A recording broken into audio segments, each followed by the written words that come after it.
देशातील प्रत्येक नागरिकाच्या मनाला चटका लावून जाणारी घटना आज सकाळी घडली आहे। महाराष्ट्राच्या धुरंधर व्यक्तिमत्व, सर्वांचे लाडके नेते उपमुख्यमंत्री अजितदादा पवार यांचे बारामतीत विमान अपघातात निधन झाले। या अपघातात अजित पवार यांच्यासह एकूण 6 जणांचा मृत्यू झाला आहे। महाराष्ट्राचे लाडके नेते गमावल्याने सर्वत्र हळहळ व्यक्त केली जात आहे।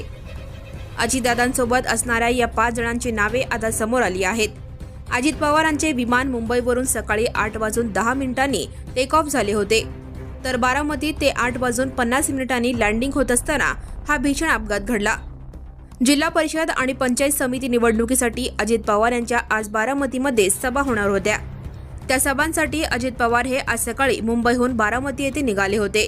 दरम्यान त्यांचं विमान बारामती विमानतळावर उतरत असताना विमानाला अपघात होऊन ते जवळच्या शेतात कोसळलं। त्यामध्ये अजितदादांसोबत 6 जणांचा दुर्दैवी मृत्यू झाला।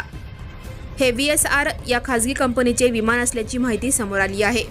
त्यामध्ये अजितदादा Pawar, Mumbai PSO HC Vidip Jadhav, pilot captain Sumit Kapoor, captain Sambhavi Pathak, Pinky Mali, flight attendant यांचा दुर्दैवी मृत्यू झाला। Subscribe now and press the bell icon. Never miss an